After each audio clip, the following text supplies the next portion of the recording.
Hi, I'm Tim Roble, and welcome to another episode of Adventure Athlete. 1 year review on my Sava deck Arura Carbon 7.0. This bike has really been a workhorse for me. Although I don't spend a ton of time on this. Last month I did on my Sava Hulk 6.0. I did 608 miles just on that bicycle. I rotate between bicycles, but today I'm out doing 50 miles on this, and I have to say it's really working well. The Shimano 105 shifts well, stops well with the hydraulic brakes. If you notice, I'm back to the stock saddle. I find that actually suits me very well. I got the seat post dialed in for height. And the bars on this are the kitchen sink bars. I'll do a link below to my Amazon store, all of the stuff that I've set this bike up with. But this is kind of how I have my gravel bike set up. And I've wrapped it super fat through here because I spend long hours on the bike, but it just really does well. The carbon fiber frame is so stiff, it's almost unbelievable how stiff it is. It just really, really works. Unbelievable how well it works. The wheels are a deep carbon. They have tubes in it. The only bike I ride that is not tubeless. I'm super stoked with it. It's got a 25C on it right now, and there's not a ton of room to go up. I think 32 is the biggest you can go on this. I know the trend is going to bigger tires, but if you just look at the carbon layup of this bike, it's absolutely flawless. And for a 222-pound rider, I have to say that this thing has held up really well. I'm super stoked on it. Just did the hills. It climbs absolutely amazing. Out of all the bicycles I've owned, this is definitely the best climber. Kind of relates, you know, I ride a lot of mountain bike. I'm a mountain bike guy for the most part, an e-mountain bike for the most part. I have an analog, but for this thing, it climbs extremely well. It kind of reminds me of how twitchy and everything it is, like a F-16 fighter jet versus, you know, my downhill bike would be more like trying to ride an aircraft carrier. This thing, when I get on it, I have to be very careful about how quick it is.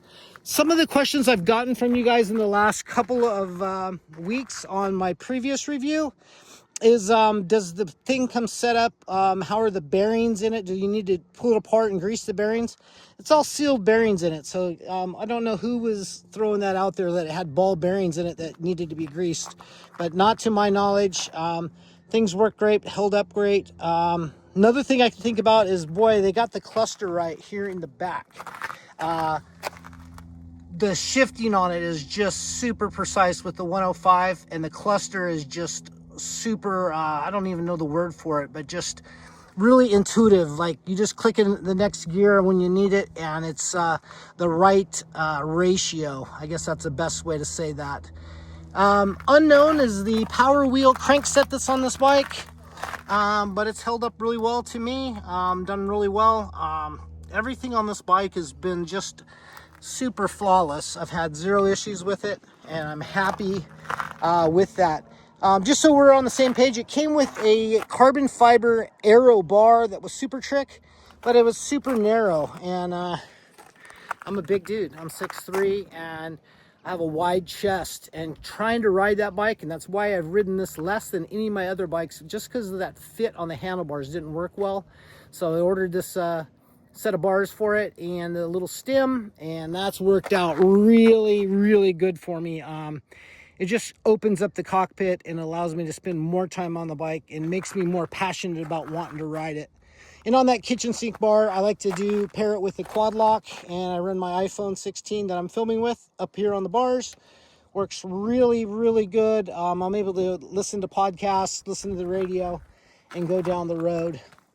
If you have questions and comments about this bike, I'm 6'3" with a 32 inseam, and I'm riding their extra large, and I forgot what that was. I think that was a 54 or a 56, but I'm riding their large, and works out just fine for me. It doesn't feel small, but you basically take a book and put it in your inseam and measure from the floor up. That'll give you your inseam height, and then you can use the chart that's on their website, and that'll give you sizing for it. But For what I spent for this bike, I think it's 99.9% as good as any $10,000 road bike I've ever ridden. And I've ridden a couple $15,000 road bikes. And I just got to be honest, I just don't see the value in those bikes, especially for what this was. This is a sub $2,000 bike. And once again, the link will be down in the description. Questions, comments, hit me up down below. If you haven't subscribed, please do give me a thumbs up. I got a lot more gear reviews coming up as adventure athlete.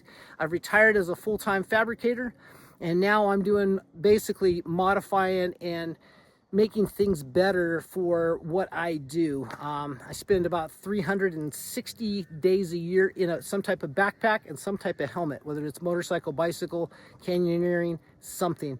So a lot more gear reviews and how-tos coming up. That's going to be it for now. I'm Tim Rubble, and I'll catch you here next time.